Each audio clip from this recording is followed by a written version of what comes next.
Lisa Sanchez, 46 ans.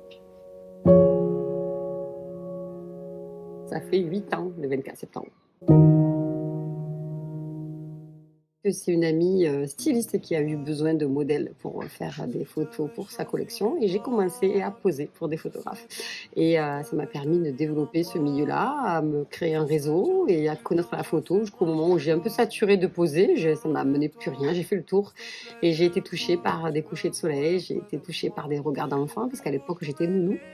Et tout ça, ça m'a touchée et c'est le cœur qui m'a amenée à vouloir acheter mon premier appareil photo. Et grâce à un photographe que je connaissais, j'ai pu me servir du premier appareil photo et on m'a dit que j'avais des cadres intéressants, que j'avais un œil assez particulier. Et du coup, j'ai fait développer ça avec mon réseau modèle. Donc j'ai commencé avec des modèles et j'ai fait des calendriers sans trop savoir où j'allais. Ce qui m'a amené à la photo, c'est ça. Tout ça, ça allait très vite. Infernal. C'est surtout mes émotions en fait qui m'ont conduit vers des photos d'émotions en fait. Et c'est un ami qui est DJ qui m'a dit un jour allez, je t'engage sur un mariage. Et là, waouh, ça m'a mis un peu la pression. Mais bon, justement, la mariée était assez opérationnelle, le fait que j'ai débuté. Et en fait, ce qui m'a le plus touchée, c'est les mariages parce que ça reflète toute ma personnalité. C'est la folie, l'énergie. J'ai beaucoup de dynamisme à donner dans un mariage. J'aime la fête, hein, et j'aime les gens et j'aime l'amour. Donc, ça a fait un combo et ça a été une évidence, c'est les mariages. Dans mon cœur, j'aurais toujours de faire de la place.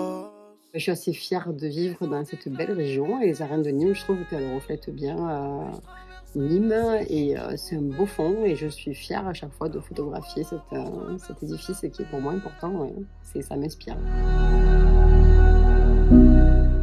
Ce qui me vient en tête tout de suite, ça va être ma saison de cette année où éventuellement je vais parler d'un couple qui est très gentil sur Marguerite, qui se sont mariés à la mairie et qui avait une jolie traction. Tu as dû voir dans mes stories l'histoire, tout le monde a dû voir dans mes stories ce qui s'est passé. Au moment où j'ai fait la vidéo, j'imaginais pas que ça allait se passer, mais en fait la voiture n'a pas démarré. Tout le monde est parti parce qu'on devait aller faire les photos de couple au parc, mais on rigolait, mais au bout d'un moment, le monsieur l'arrête de dire « Eh merde, elle démarre pas, eh merde, elle démarre pas ». Mais là, elle démarrait vraiment pas. Donc il a fallu que je fasse action-réaction et j'ai dit « Écoutez, c'est bien beau, mais occupez-vous de la voiture. Moi, je suis obligée d'aller faire les photos de couple. » Donc j'ai embarqué les mariés. Elle a pris sa robe, elle l'a soulevée. On est parti à ma 208 et je les ai embarqués pour faire les photos de couple. Heureusement, la voiture a démarré après, mais ça reste une anecdote qui reste très rigolote. Toujours devant l'éternel. Les meilleurs souvenirs, j'en ai à chaque mariage parce qu'ils me touchent tous, parce que c'est des belles rencontres et c'est des instants tellement incroyables. En fait, toute mon activité, c'est des beaux souvenirs et des pires. Justement, c'est pas un métier où il y a du pire. Voilà, j'ai choisi ce métier parce qu'il n'y a pas de pire. Parce que je le vivrais mal s'il y avait du pire. Alors.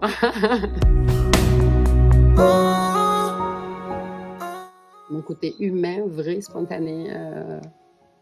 Je suis plus qu'une photographe et c'est plus que mes clients. Ça devient déjà important.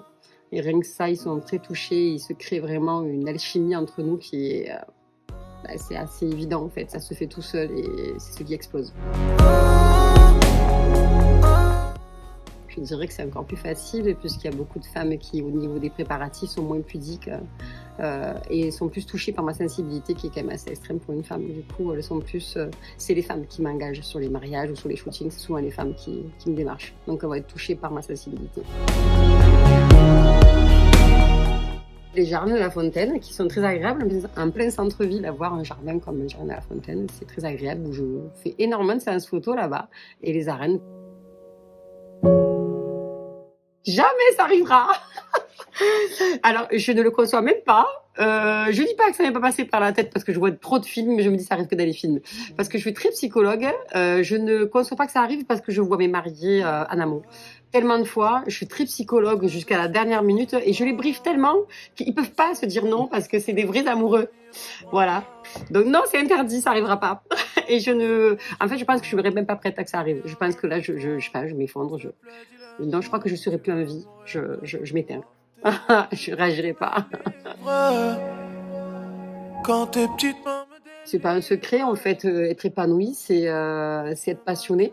C'est continuer à rester soi sans se poser des questions, sans aller copier ce qui se passe ailleurs, sans stresser le matin. C'est croire en soi et rester soi, rester humble, aussi rester simple et toujours se développer, toujours chercher à donner le meilleur de soi. je te le jure devant l'éternel. Un apéro réussi, un bon vin de la région, De la sincérité entre amis. Et puis un peu de rigolade, de fun, de musique, et tout sera parfait. Avec plaisir. Éternel. À quoi servent les promesses?